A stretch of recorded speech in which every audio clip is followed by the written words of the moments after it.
Hare Krishna. Welcome to the lockdown program with Krishna under the umbrella of Govardhan Hill. Today we are reading and discussing the most beautiful Śrīmad-Bhāgavatam.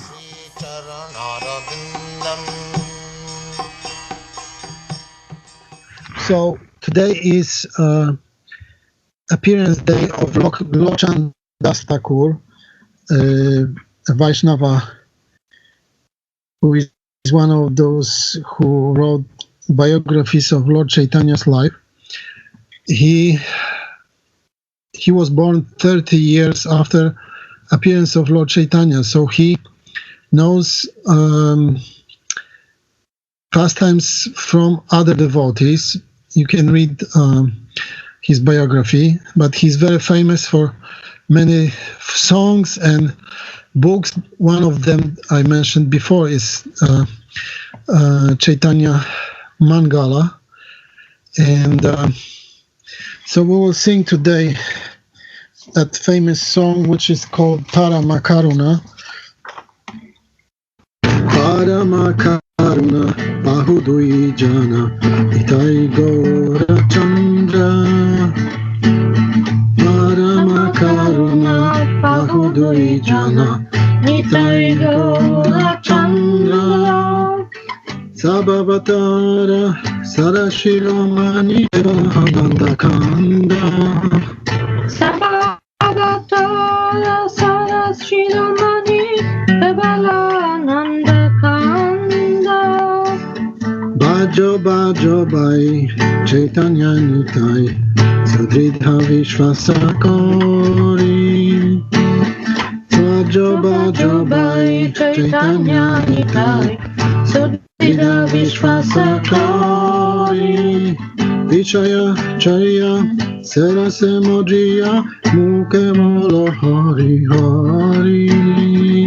Vishaya Charya Sarase Mojiya Mukhe Molo Hari Hari. Deka ore bai tribhuvane nai emona doyala data. Deka ore bai tribhuvane nai emona doyala data. Pachupaki jure pashana vidare chuni jara gunagata. Pashupaki jure pashana vidare chuni jara gunagata. Pashupaki jure pashana vidare chuni jara gunagata. Pashupaki jure pashana vidare chuni jara gunagata. Samsara Majiya Rohili Poriya Savatena Pilahasha. Samsara Majiya Rohili Poriya Savatena Pilahasha. Apana Karama Kunjaye Shamana Kehoye Lochana Dasa. Apana Karama Kunjaye Shamana Kehoye Lochana Dasa. Apana Karama Bunjaye Shamana Kehoye Lochana Dasa. Apana Karama Bunjaye Shamana Kehoye Lochana Dasa.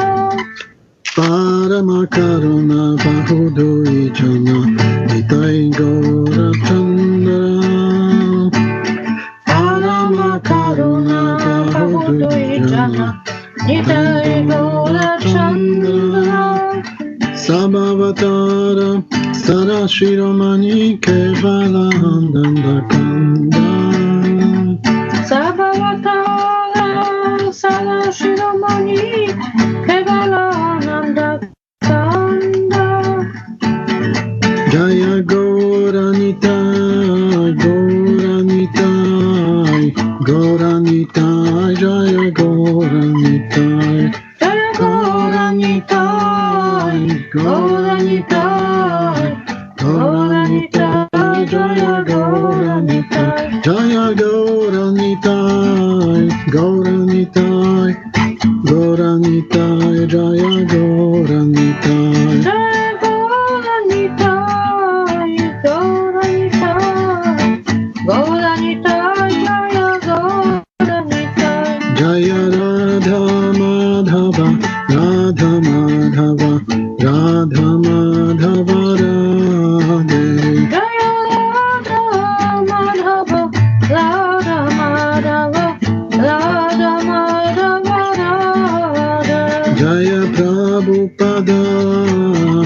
Prabhupada, Prabhupada, Jaya Prabhupada.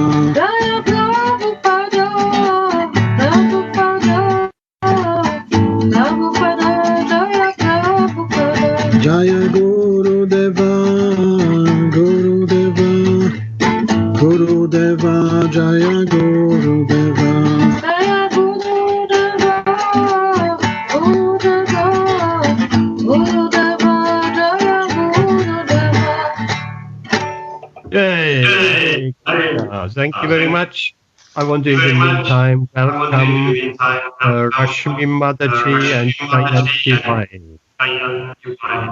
And I believe Pandava Prabhu Mataji, you have something to say about Lochana Das Thakur. Yes, Pandava Prabhu is just going to read something. Or say something. Yes, please. Should we say or read some of the purpose of that song we just sung? Yes, please. We need to know what you're singing. Yes, so it's purported by His Divine Grace of Bhaktivedanta Swami Prabhupada. Can you read? You can start, please. So this song by Lochana Das Thakur, Pahu means Lord and Dui Jana means two. Lochana Das Thakur declares that the two lords, Nitai Gaura Chandra, Lord Nitai and Lord Chaitanya, are very merciful. Parama Karuna. Sabha Avatara Sarashiromani. Avatara means incarnation, and Sabha means all. They are essence of all incarnations. The specific significance of these incarnations is that prosecuting their way of self-realization is simply joyful. Kevala Anandakanda. For they introduce chanting and dancing.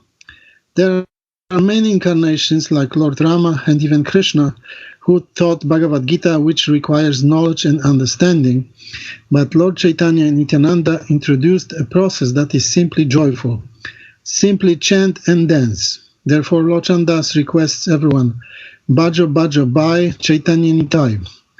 My dear brother, I request that you just worship Lord Chaitanya and Nityananda with firm conviction and faith.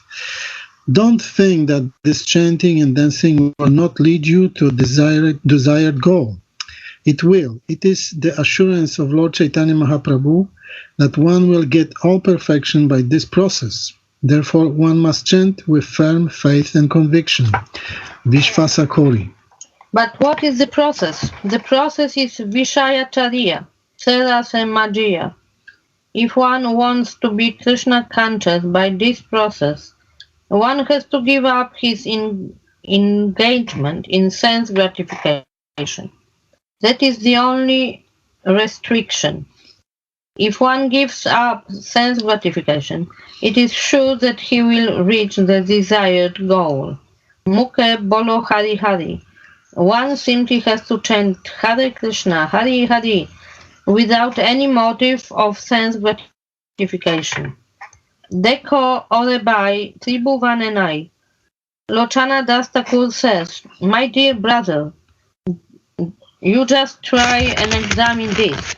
Within the three worlds, there is no one like Lord Chaitanya and Lord Nityananda, because their merciful qualities are so great that they make even birds and beasts cry, what to speak of human beings. Actually, when Lord Chaitanya passed through the forest known as Jharikanda, the tigers, elephants, snakes, deer, and all other animals joined him in chanting Hare Krishna. It is so nice that anyone can join. Even the animals can join. What to speak of human beings? Of course, it is not possible for ordinary men to induce animals to chant, but if Chaitanya Mahaprabhu could inspire animals to chant, at least we can encourage human beings to adopt this path of Hare Krishna mantra chanting. It is so nice that even the most stone-hearted man will be melted. Pashana means stone. It is so nice that even stone will melt. But Lochan Das Thakur regrets that he is entrapped by sense gratification. He addresses himself, my dear mind, you are entrapped in this sense gratification process, and you have no attraction for chanting Hare Krishna. Since you have no attraction for the lotus feet of Lord Chaitanya and Lord Nityananda, what can I say? I can simply think of my misfortune. Yamaraj, the superintendent of death, is punishing me by not allowing me to be attracted by this movement. Haribol. So this was Parama Karuna by Lochan Das Thakur. And I will, if you allow me, I will read a short pastimes from the biography of Lord Chaitanya Mahaprabhu. And this one is about puppy's story, about small dog. So is it okay now? Can you hear us well? Okay. So here it is. Gauranga used to pass his time playing and enjoying many frivolous games with his friends. One day, they found a litter of puppies. Nimai picked out the nicest one. Nimai's friends said, "Look, Nimai, you chose the best puppy and left the ugly ones for us. It is not fair if you keep the one that we are going home." Vishvambar said, "Come on, listen, I will keep this puppy in my house and we can all play with him there." Nimai took the puppy home and tied it to a chair. Having just finished her duties, Sachimata had gone to bathe in Ganges along with her friends. Vishvambar's friends came into the house and played with the dog.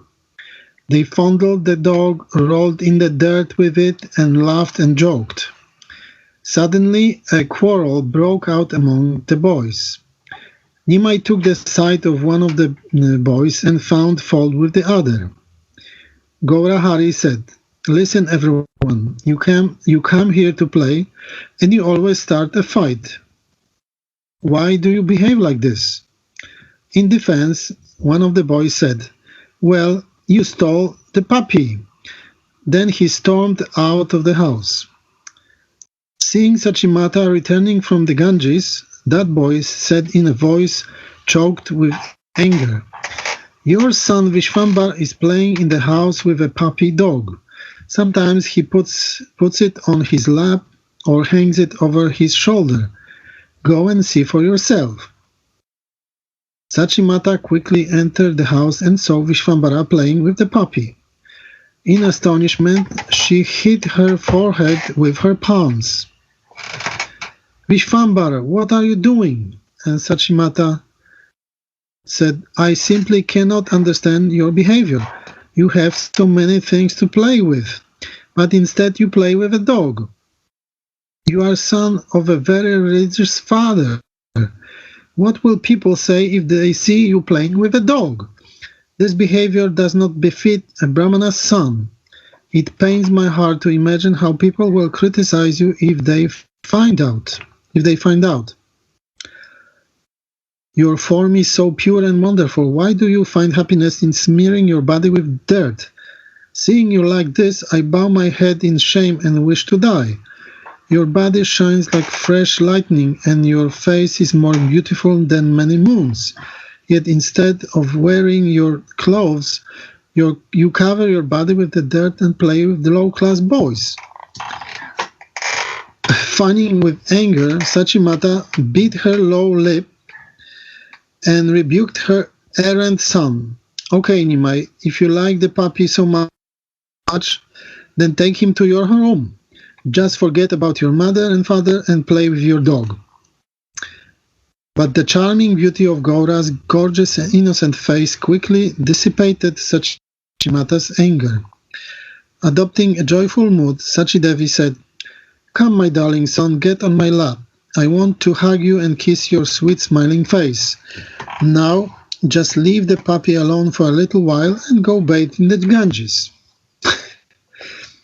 Besides, you must be hungry. It's already lunchtime. Why are you filling me with anxiety? Now tie up your puppy, take bath, and after lunch you can play with him again. Your face looks tired like a golden lotus withered by scorching sun. A drop of perspiration like a pearl rests on the tips of your nose. Smiling, Vishwambar said, Mother, please watch my puppy while I take a bath. After cleansing the dirt from Nimai's body, Sachimata rubbed him with fragrant oil. Gaurahari and his friends went to bathe in the Ganges. They laughed, swam about, and threw water on each other just like playful elephants do when they bathe. Gauranga's golden body appeared powerful, built, and as immovable as the Mount Sumeru. Meanwhile, back home, Sachimata untied Nimai's puppy and sent him away. One of the Gauranga's playmates saw this and ran to the Ganges to inform Nimai. He said, Hey Nimai, your mother sent your puppy away. Nimai immediately ran home. Not seeing his dog, Nimai's heart burned in anger. Feeling separation, he cried and scolded his mother. Listen, mother, you don't understand. Why did you do this to me? I feel very hurt. He was such a nice, beautiful dog. How could you send him away? Playing innocent, Sachimata said, I don't know what happened to your puppy. He was just here. Maybe a thief has stolen him. Now stop crying. We will search for the puppy and bring him back tomorrow. I promise I will find your puppy. Now please stop crying.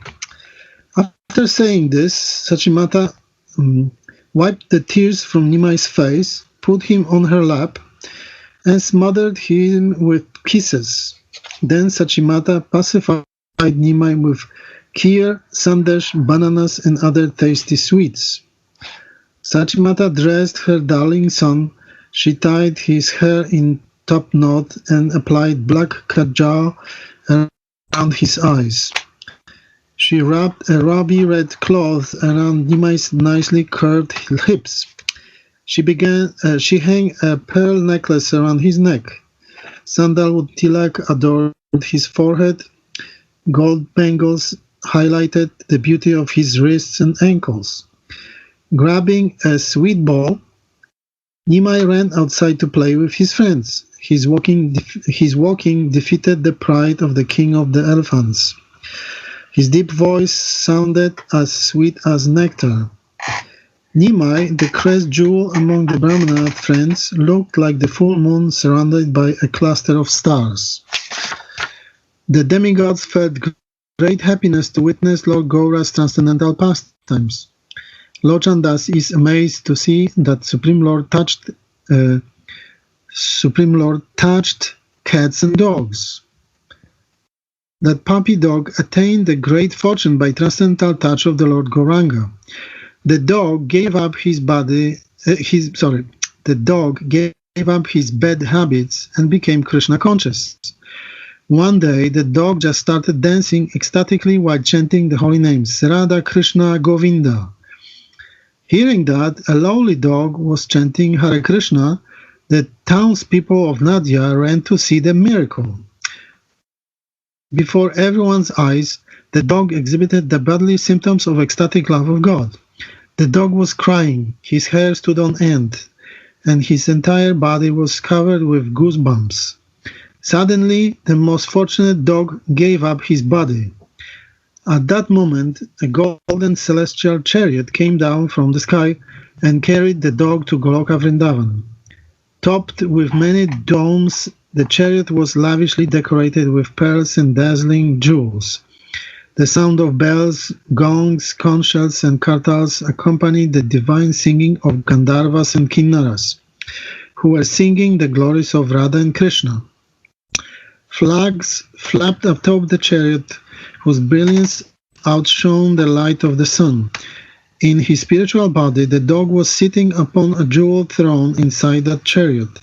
His body, adorned with divine ornaments, looked more beautiful than millions of moons. The former dog was singing the glories of Radha, Krishna, and Gauranga. The Siddhas fanned him with chamaras as he soared back to Goloka. Lord Brahma, Shiva, Sanaka, and other demigods surrounded the chariot and sang Gauranga's praises. All glories to the ocean of mercy, that darling of Sachimata. Never before has he bestowed such mercy. He delivered a dog and sent him back to Goloka. All glories to Gaurahari, the resort of the helpless. You are the best of all incarnations. By your mercy, the people of the age of Kali will attain salvation. What wonderful pastimes you will reveal in the future. When will we demigods become fortunate and receive your supreme mercy? Simply by your touch, a dog attained liberation. We've never seen such mercy, even in the pastimes of Lord Krishna. We hanker for your mercy, so we too can attain the same destination as that dog. O Gauraraya, we bow down to your wonderfully glorious lotus feet. You always overlook one's faults and offenses. In this way, any fortunate living entity who has taken shelter of you, Lord Gauranga, will attain Goloka. Repeatedly singing those glories, Lochan Das, continually marvel at the divine incarnation known as Lord Gauranga. So that's the end of the story. So this is the confirmation of the song, additional note, that even dogs could, or animals could chant Hari Hari, and this pastime is not presented in any other biographies of Lord Chaitanya. So I think it was nice to present it for you. Thank you. Hare Krishna. Thank you. Beautiful. Thank you, Pandava Prabhu Bhagavati Mataji, for the beautiful Kirtan, Parama Karuna, and for the beautiful story. Today is the appearance day of Lord Das Thakur. Ki Jai. No, I never heard that story before, ever. And you're quite right. They're not found anywhere else. Good, great, fantastic. Thank you so much. So, again, welcome Amit Ben, Dharm, Chayanti Bai, Pandava Prabhu, Bhagavati Mataji, Rashmi Mataji. You seem to have some difficulties. You're getting thrown out and coming back. Always come back, yes. Samir, Varshana Mataji. Welcome, all of you. We're going to our Śrīmad-Bhāgavatam. Okay, let's go. Let's start with you, Ben. You want to read us text number 10 of the first canto of the 4th chapter, and say a few words about it. I think it's a very short text. The microphone is all yours. Om Namo Bhagavate Vasudevaya. Om Namo Bhagavate Vasudevaya. Om Namo Bhagavate Vasudevaya. Text 10. Sasamrat Kasya Vaheto Pandunam Manavardhana Preyo Pavishto Gangayam Anadritiyad Irat Sriyam.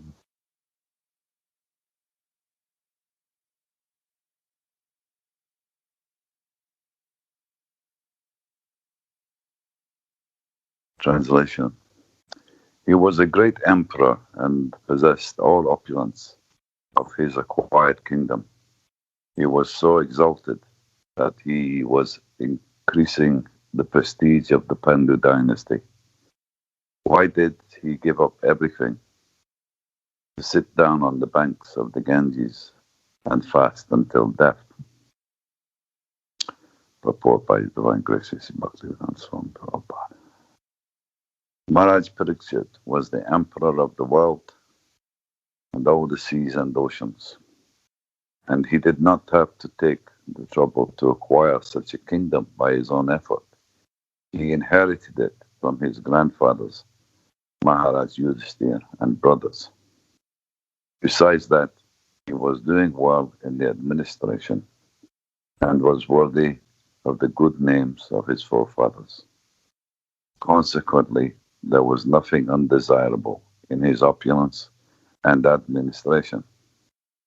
Then why should he give up all these favorable circumstances and sit down on the banks of the Ganges, fasting till death? This is astonishing, and therefore all were eager to know the cause. Thank you, Hare Krishna. Is there anything to be said about it? The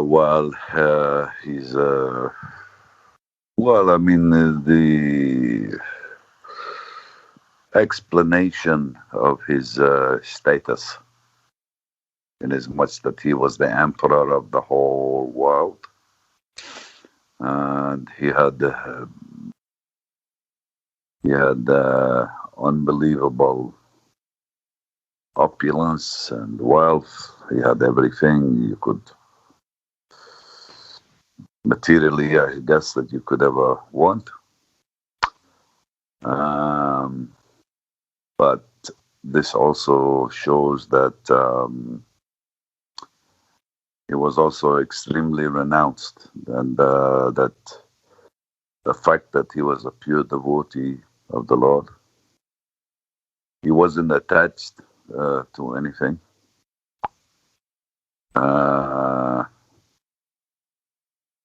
So, although this seems astonishing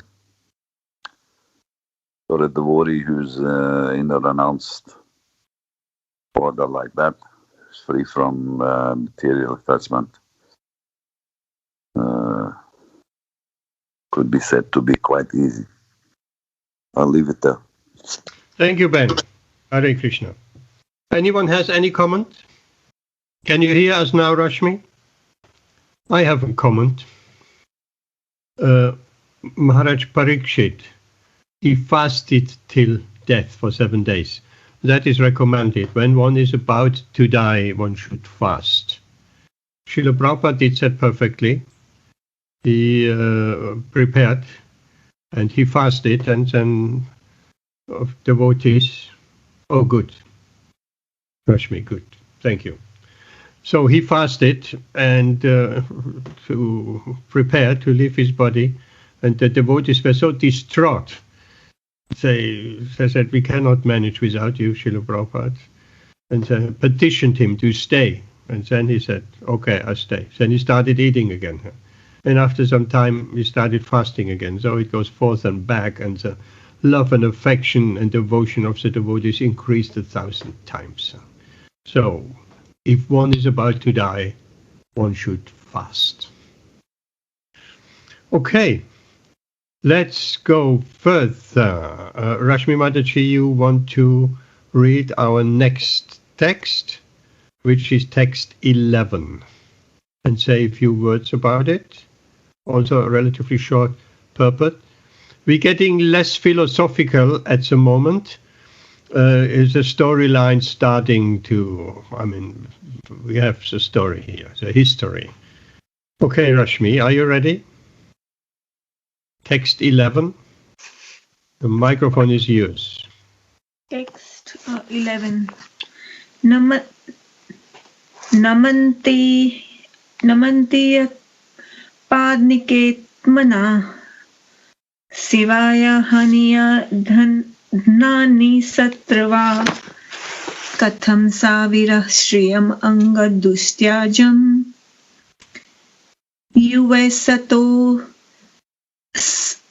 yuvesto stratum aho sahasubihi. Translation. He was such a great emperor that all his enemies would come and bow down at his feet and surrender all their wealth for their own benefit. He was full of youth and strength, and he possessed insuperable kingly opulences. Why did he want to give up everything, including his life? There was nothing undesirable in his life. He was quite a young man and could enjoy life with power and opulence. So there was no question of retiring from active life. There was no difficulty in collecting the state taxes, because he was so powerful and chivalrous that even his enemies would come to him and bow down at his feet and surrender all wealth for their own benefit. Maharaj Parikshit was a pious king. He conquered his enemies, and therefore the kingdom was full of prosperity. There was enough milk, grains, and metals. All the rivers and mountains were full of potency. So materially everything was satisfactory. Therefore there was no question of untimely giving up his kingdom and life. The sages were eager to hear about all this. So this verse is again just talking about all the material opulences which Parikshit Maharaj was having. So the sages are questioning, Shaunak Rishi and all the other sages are questioning Sutta Goswami that if he was so full of material opulences, there was no dearth in his life, then why is he suddenly giving up everything and renouncing everything? So that's the question they are posing. So this is a question like us. Actually, we people like us must be wondering. So actually, they are posing this question for people like us. Thank you. I have one question. Srila Prabhupada writes, says the other kings bow down to him and surrender all wealth for their own benefit. Why for their own benefit? Rashmi, what do you think? So in the past, I'm guessing that it was from little bit from history. What I remember is that in the past, when one kingdom conquered the other kingdom, one king conquered the other king, and he was the supreme. Then that king, when he becomes subservient to the other big main king, then he gets protection. So he gets protection from that big king, from other, invasions and army protection and all of that. So I'm guessing that is why, for their own benefit, for their it's all material benefit, they were bowing down upon him because they wanted to keep him happy and on their side. That's nice. Yes, I like that. Thank you so much. That is for their benefit, they get the protection. And if they wouldn't surrender their wealth, they would be conquered. So it's double their own benefit. And one could even think of, because Maharaj Parikshit was such a pious king, by surrendering to him, surrendering their wealth means surrendering to him, they will also get some benefit of serving a pious king. Okay, anything else? Anyone has anything else? No? Okay, let's move on. I would like to ask Samir to take the next verse, that is 12. It's a bit longer purport, and say something about it. Text number 12. Samir, the microphone is yours. Hare Krishna, everybody. Pronounced. Okay, so number 12. Sivaya lokashya bhavaya bhutaya ya uttama shloka parayana jana jivanti natmartam vasu parashrayam momocho nirvadya kuta kalavaharam. Translation and the purport by His Divine Grace, Prabhupada Ki Jai. Those who are devoted to the cause of the personality of Godhead live only for the welfare, development, and happiness of others. They do not live for any selfish interest. So even though the Emperor, Parikshit, was free from all attachment to worldly possessions, how could he give up his mortal body which was the shelter for others. Purport. Parikshit Maharaj was an ideal king and householder because he was a devotee of the personality of Godhead. A devotee of the Lord automatically has all good qualifications, and the emperor was a typical example of this. Personally had no attachment for all the worldly opulences in his possession. But since he was king, for the all-round welfare of his citizens, he was always busy in the welfare work of the public, not only for this life, but also for the next. He would not allow slaughterhouses or killing of cows. He was not a foolish or partial administrator who would arrange for the protection of one living being and allow another to be killed. Because he was devotee of the Lord, he knew perfectly well how to conduct his administration for everyone's happiness. Men, animals, plants, and all living creatures. He was not selfishly interested. Selfishness is either self-centered or self-extending. He was neither. His interest was to please the supreme truth, the personality of Godhead. The king is the representative of the Supreme Lord, and therefore the king's interest must be identical with that of the Supreme Lord. The Supreme Lord wants all living beings to be obedient. All living beings to be obedient to him, and thereby become happy. Therefore, the king's interest is to guide all subjects back to the kingdom of God. Hence, the activities of the citizens should also be coordinated that they can, at the end, go back home, back to Godhead. Under the administration of a representative king, the king is full of opulence. At that time, human beings need not eat animals. There are ample food, grains, milk, fruit, and vegetables, so that the human being, as well as the animals, can eat subconsciously and to their heart's content.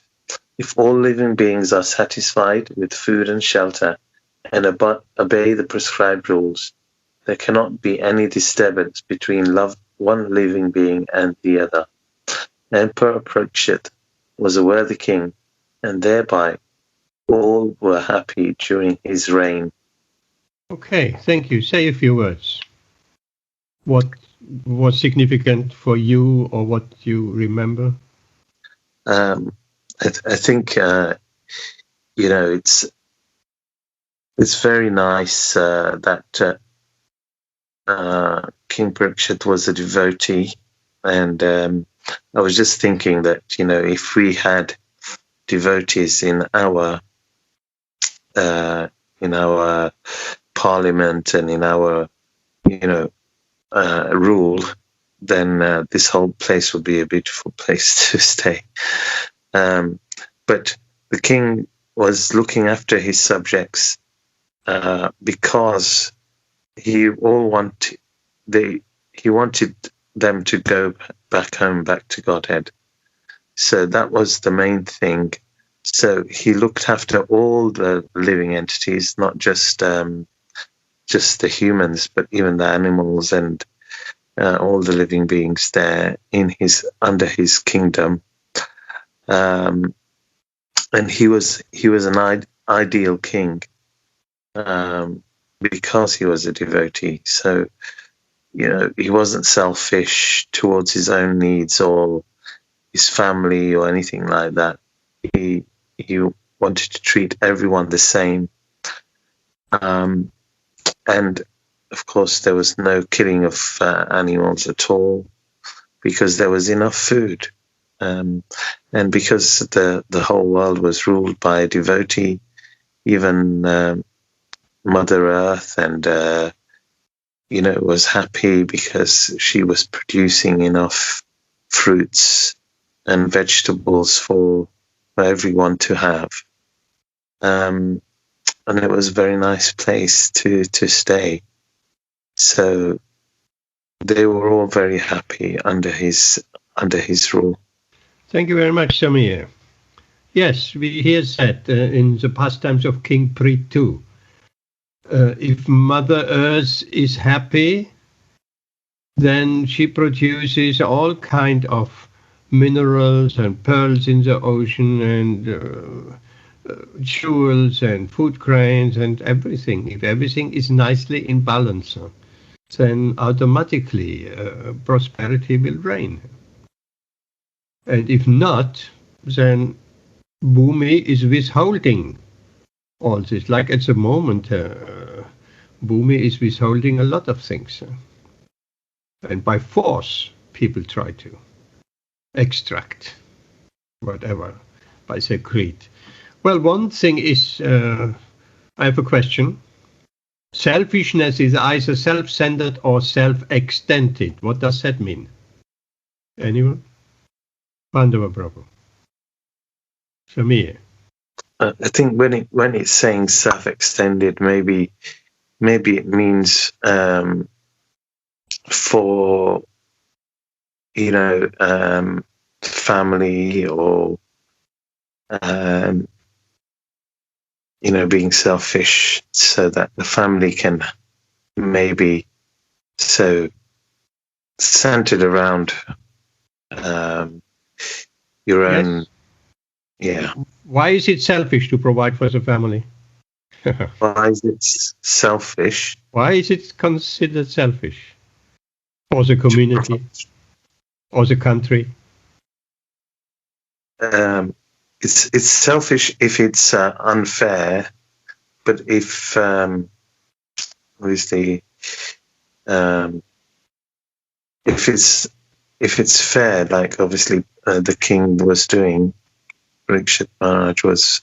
The question is, why is providing for the family called extended selfishness? It is correct, but why? Rashmi. Because it's making you happy. Yes, because you are part of it. Is that what you wanted to say, Rashmi?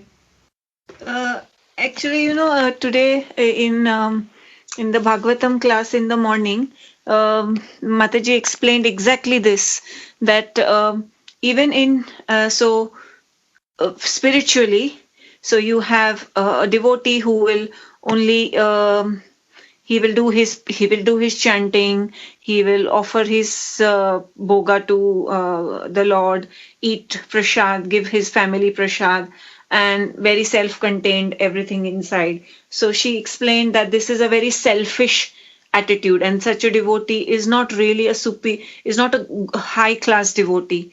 He is really in the real low phases, because a real if you are, as you advance, you are not going to be selfish. You will not think just, I will only feed prasad and I will only look after myself and my family. Even in spiritual life, I will distribute books, I will preach, I will. So even in spirituality, there can be just selfish, just you're thinking about you and your family, or you can think about everybody, be a friend to everybody. Yes, nice. To become selfless, why should we discriminate? Of course, we have to do our duty. There's no question about it. We have to look after family. But why should our love, care, respect, with whatever, why should that be limited only to our family, where we are a part of it? So here Srila Prabhupada explains actually very nice. Live only for a devotee lives in the text itself, lives only for the welfare, development and happiness of others. They do not live for any selfish interest. So that is of course a very high advanced stage of devotional service. And so the high class or the pure devotees, they think of the welfare of everyone. They don't think of their own welfare. There are examples. Srila Prabhupada is an example. Jesus Christ is an example. And there are many examples. Samir. Yeah, just to add to that, really, is that, you know, we are all Krishna's family anyway. So all living entities, all animals, everything belongs to the Lord, and we are all part of Krishna. So we're his family. So we are all one family anyway. So yes, of course. First of all, we need to understand that theoretically. But as we put our Krishna consciousness into practice, we need to eventually practice that, understand that, realized in a practical way, step by step by step. I mean, it's already a great thing if someone can look after one's family nowadays, but if one can extend that to further and further and further, it's a natural growth to even the consciousness of a child. It's first of all the mother, it's the breast of the mother. That is the focus, that's all for the child. And then the child, in his further development of consciousness, he recognizes his parents, his siblings.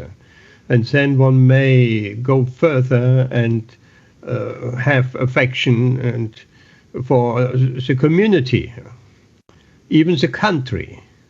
And there most people stop. We have talked about that before. Most people stop. They're patriots, as we see in America and also here and all of that. They don't go further than being patriots. They love their country, but they don't really care about any other country. And some go further. They become humanitarians. They love all humanity. Quite rare. But some people do that, and they're opening charities and this and that. They become humanitarians. But it has to go further than humanitarians, and Srila Prabhupada speaks about that in various places. Why only humans? Devotee loves every living entity, including the animals, from the small ant, insignificant ant, to the mighty elephant, whatever. So basically that can only be achieved, to love every living entity by loving Krishna. Artificially, to try to love every living entity, but being an atheist, not believing in God, not loving God, that is not possible. That's not possible.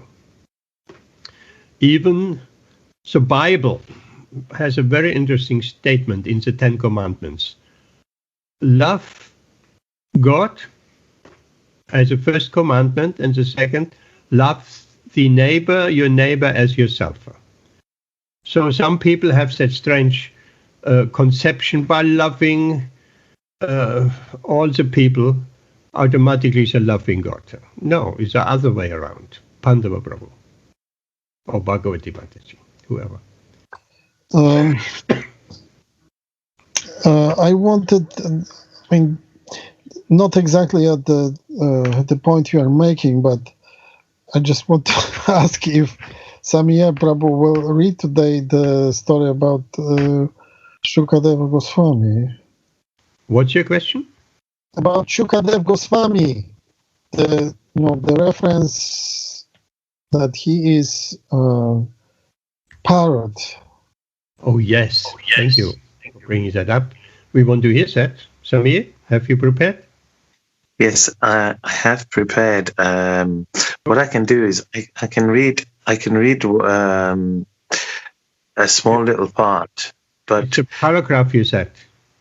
yeah, it's a paragraph, and then what I'll do is I'll read a little pastime on Saturday, but the small paragraph, I can read that, no problem. Okay, so keep that ready. Let's first see if there are any other comments or questions to that particular verse under discussion. And then we have you, Samir, before we go further. Is there anything else anyone wants to? Of course, significant, no slaughterhouses, we know that. Okay, so there no other questions? Samir, go ahead, read us. Shuka, the microphone. Okay, I'm going to read this small paragraph to you, Pandava Prabhu especially, and then Saturday I'll read one of the pastimes as well, because I know we're running a little bit short on time today.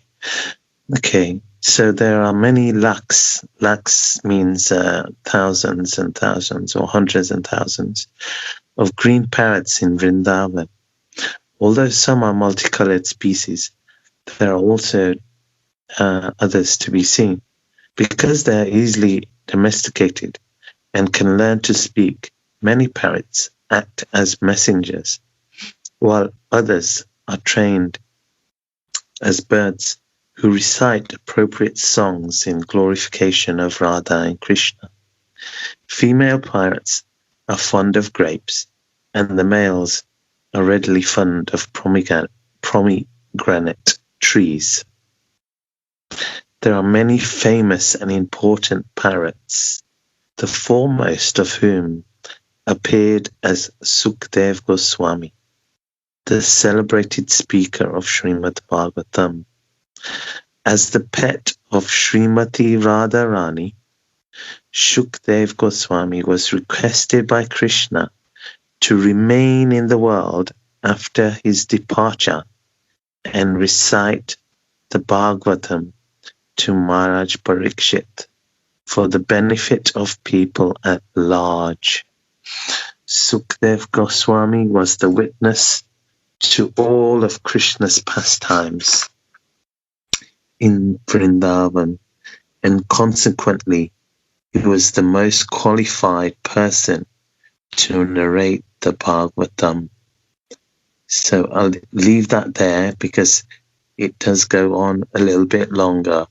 But like I said, on Saturday, I'll because these parrots, they were listening, they were experiencing the pastimes as well of Radha Krishna.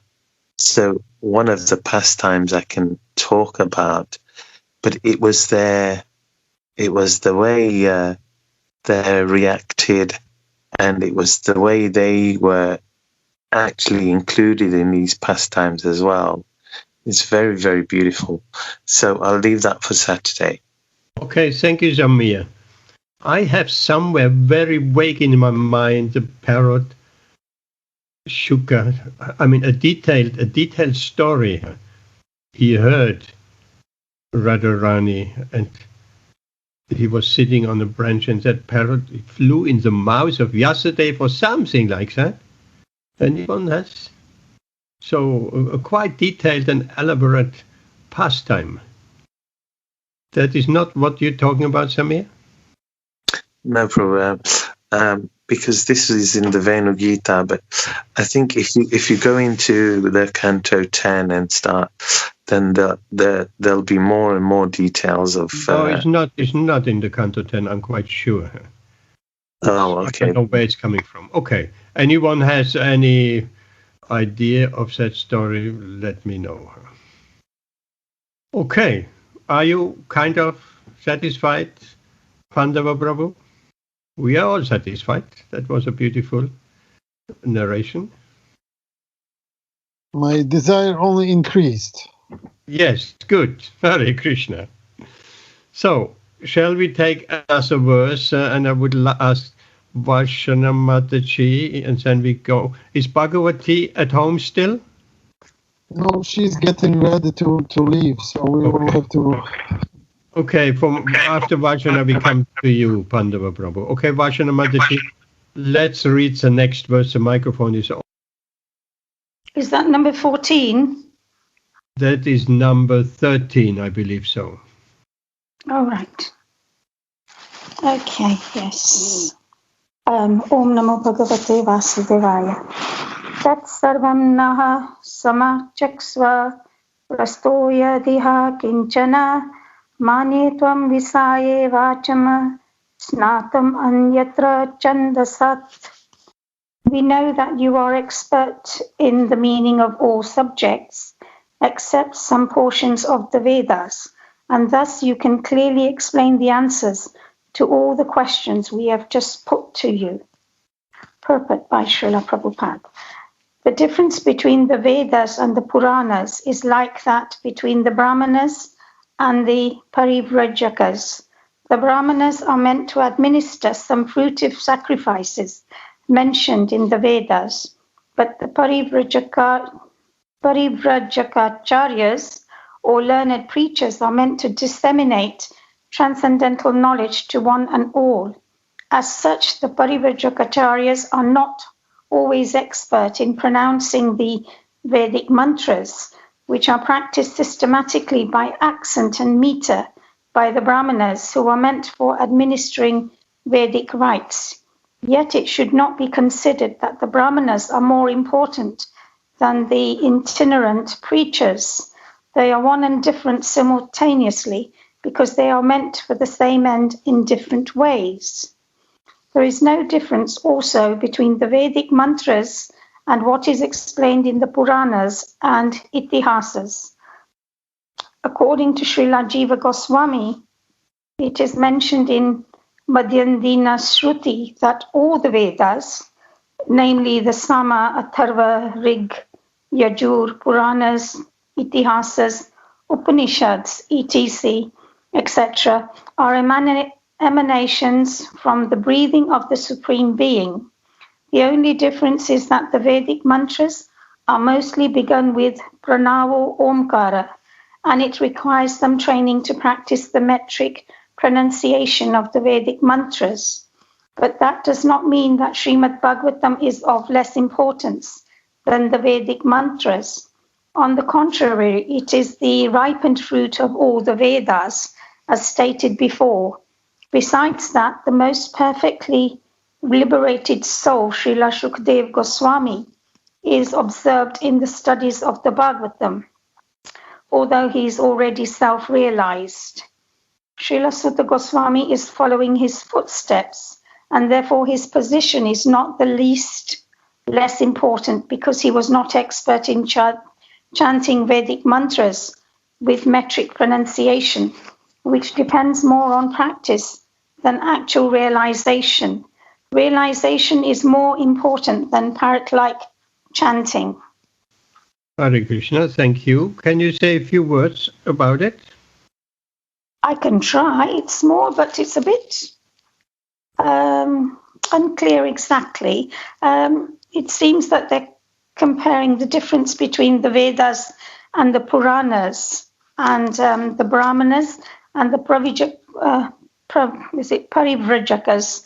And they're like preachers as well. That's what we found in the last statement, wasn't it? And they're learned preachers as well. And somewhere there's a comparison between the Vedas and all the Rig Vedas and how they're administrating the Vedic rites. Although it seems to be the same, but there are two different things here, but they're differentiating between the Brahmanas and these learned Brahmanas, really. Okay, thank you, Vaishnav Mataji.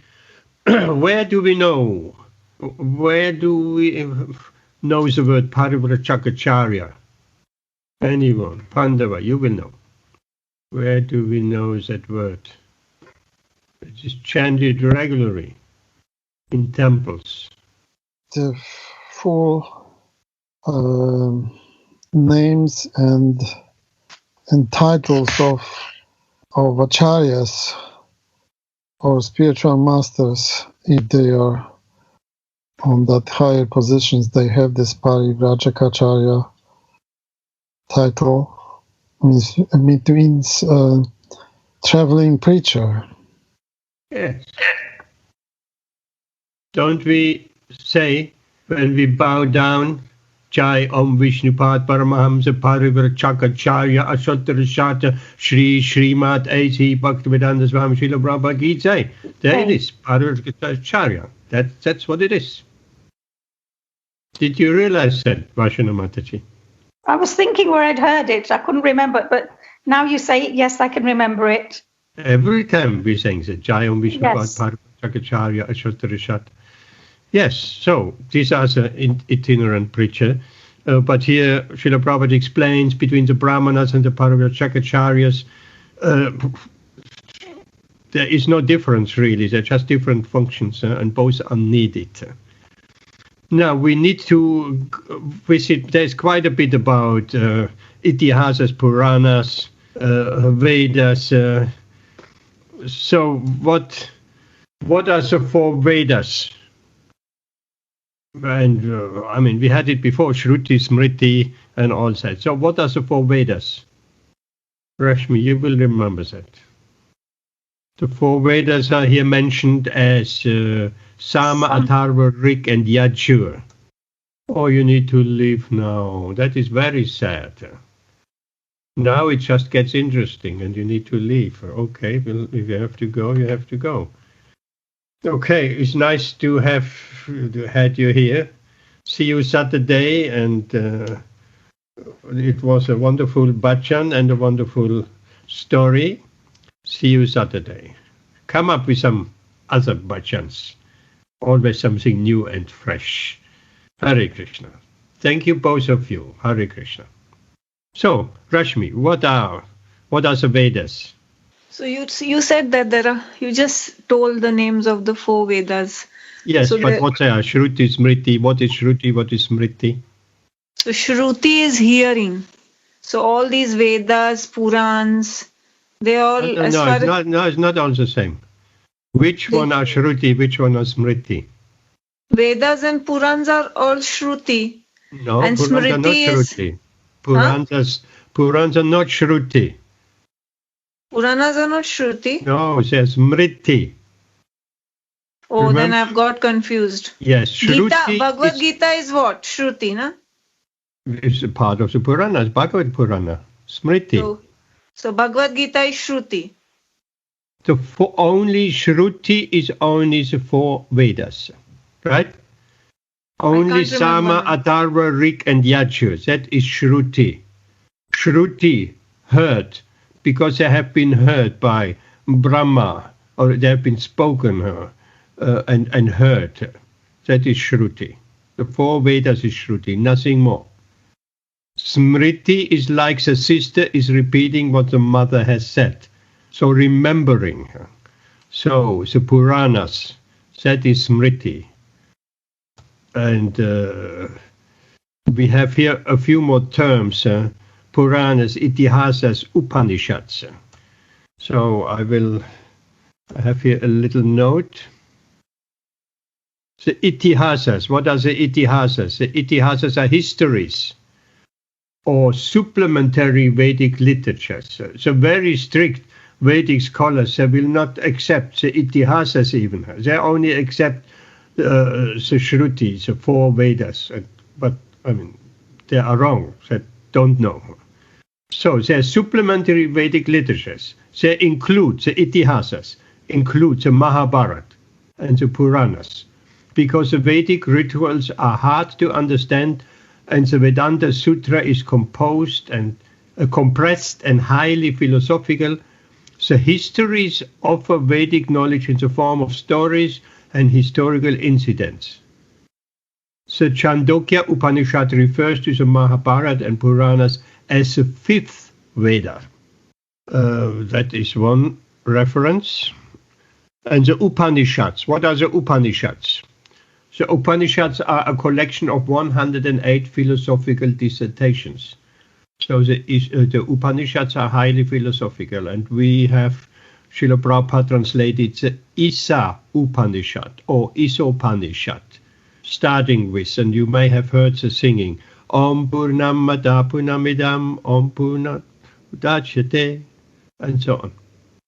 So there are 108 Upanishads, philosophical dissertations.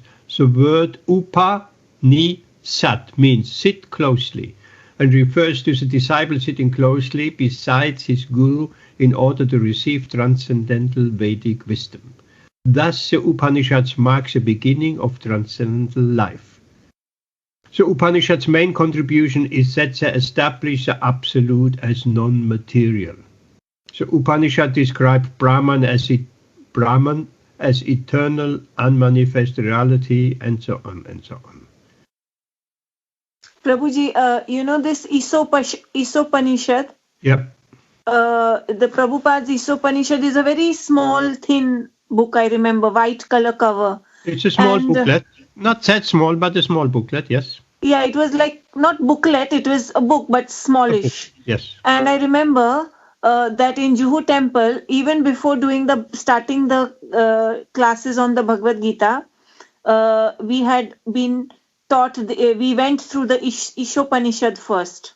Oh, great. So that was the first thing we did. And then once we finished the full book, Isopanishad, then we started the Bhagavad Gita. This is so long ago.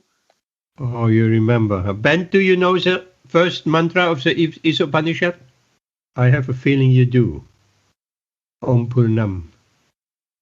Are you there, Ben? It's nicely sung. Om Purnam Mata Purnamidam Om Purnat Udachyate. Okay, that's the Isopanishad. The Isopanishad, the Upanishads say sometimes that the Supreme has no arms and has no legs, and people get confused. Oh, I knew God was impersonal. No, as the Prabhupada explains, it means he has no material arms and no material legs. But generally people cannot understand his spiritual arms, his spiritual legs, his spiritual senses, and so on. A devotee, of course, can understand that because he's offering prasad and so many interactions with the Lord. And he understands he is a transcendental personality. So these are the Upanishads. What Itihasas, Puranas we know. Yeah, that's all. So, any question to that shloka? Any comments? Anyone? So again, here, Sutta Goswami, he was not expected to pronounce Vedic mantras perfectly. And we are not expected to pronounce Vedic, the Śrīmad-Bhāgavatam verses perfectly, but we should try our best. And look at the words and slow it down and get it as much right as possible. So, anything else to be said about this shloka? Pranava Omkara, of course, means Om. The Vedic mantras all start with Om. Om Tat Vishnu Paramam Padam Sada Pashyant. Om. Everything starts with Om. If there is nothing else, we could move on to mantras. Isopanishad here, Ben has the mantras of the Isopanishad ready. Look in the chat. 3 Isopanishad with Lord Keshava in front. That is that story of that drunkard. Om Purnamada Purnamidam Purnad Purnam Udachyate Purnasya Purnamadaya Purnam Evavashishyate. That's a very important mantra, that first one. The second one also, Isha Vasya Idam Sarva. So you study it in your own time. It's a beautiful book. And maybe we come back to it at one point. Thank you, Ben. We are running out of time and it is Wednesday. So let's have a bit of Kirtan. Let's stop here. I would like to ask you, Ben, I'm not set up here either, to do a little bit of Kirtan, which brings us to past. How is that? Do you have your Midangam there? Kirtan? Yeah. Thank you. The microphone is all yours.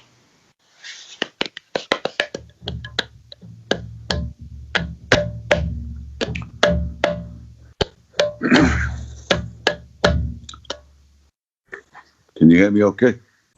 Perfectly. Oh, that's good.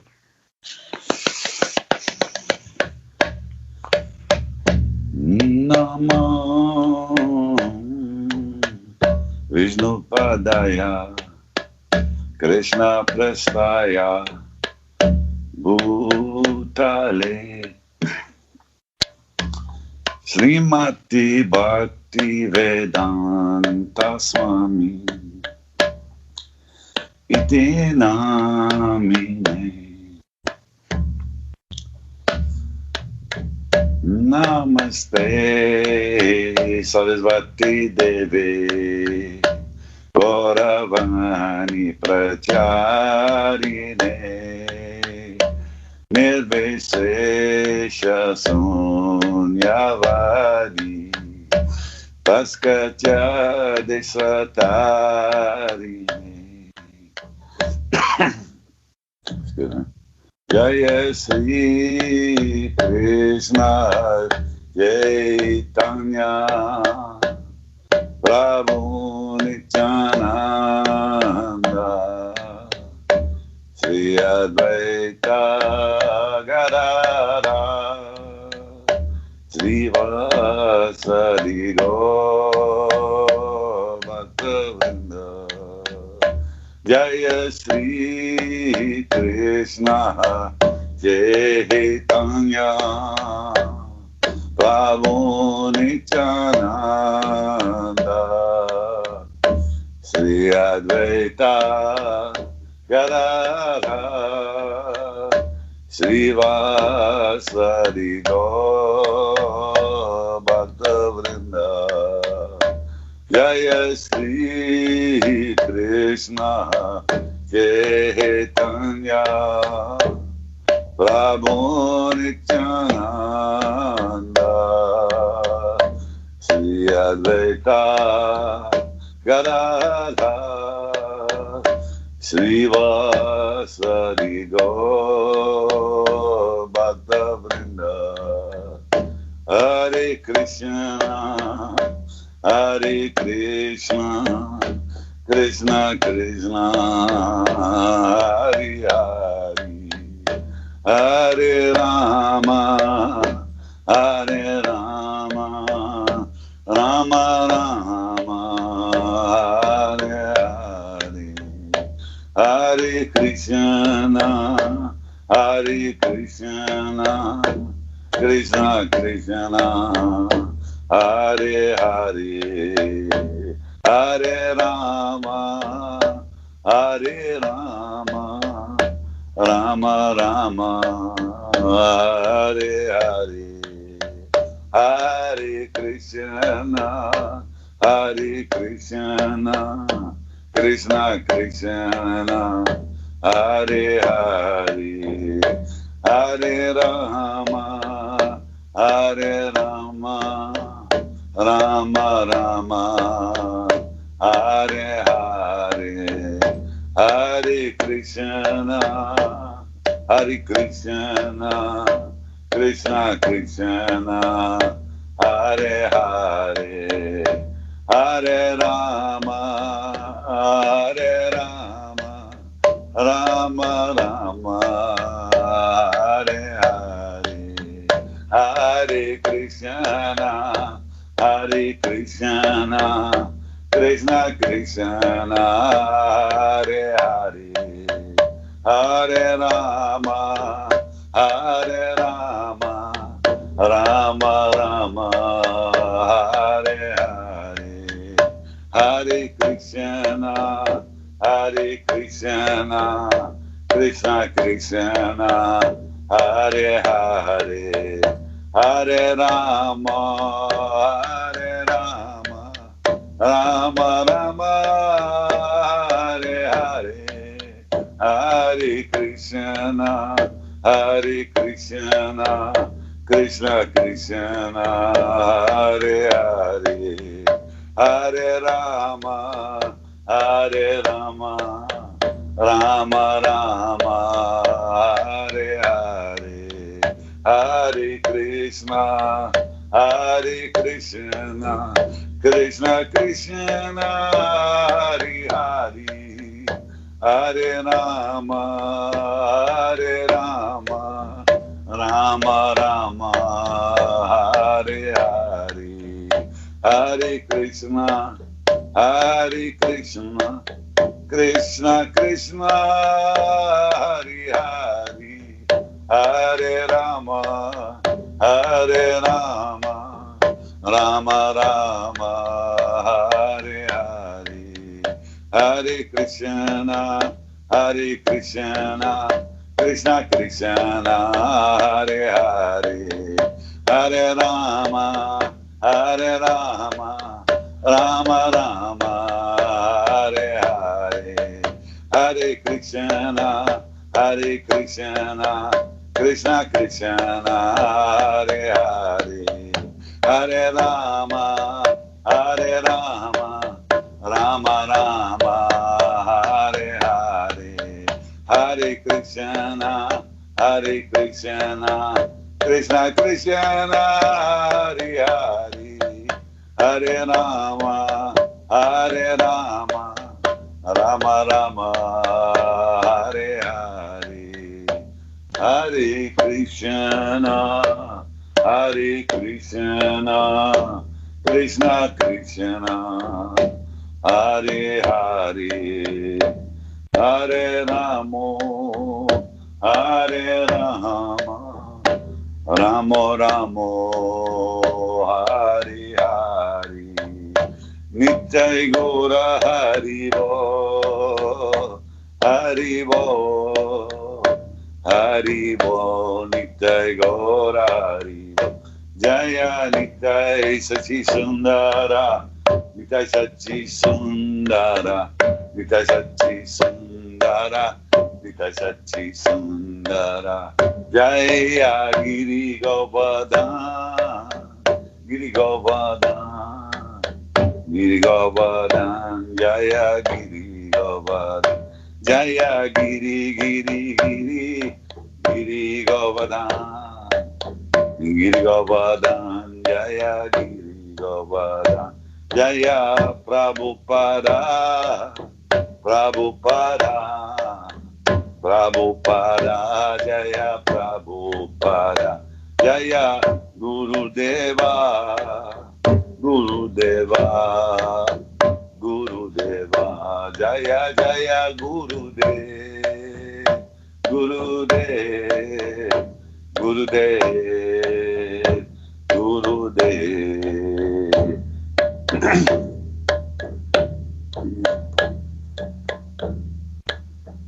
Vancha kalpatrubhyascha kripa sindhubheva-cha patitanam bhavanebhyo vaishnavyo namo namaha. Harinam Sankirtan Lockdown Yogya Ki Jai. Jai. Thank you, Hare Krishna. You know the translation as well? Oh, I should do. You've been saying it quite a while. I mean, saying it, hearing it is one thing, but once we're saying it, then we remember. The devotees of the Lord are like desire trees. They can fulfill the desires of everyone. They are an ocean of mercy, etc., etc., etc. And full of compassion to the fallen and conditioned souls. Yeah, yes, let us offer our most humble obeisances to those devotees. Yes, thank you. Great, in essence. Before we leave, I have a short announcement. I just received the books today, which Warren sponsored. So there are some hardbound Gitas, and there are some small pocket Gitas. So anyone wants to distribute any books, let me know. And they're available. You are most welcome. Ask the people to give something in return, if possible. In some cases, maybe not. But why? Not that we after the money or whatever. The reason is if people give something, they will appreciate it more. Ben? No, I'm just thinking it would be difficult to distribute books to people outside. At the moment, yes.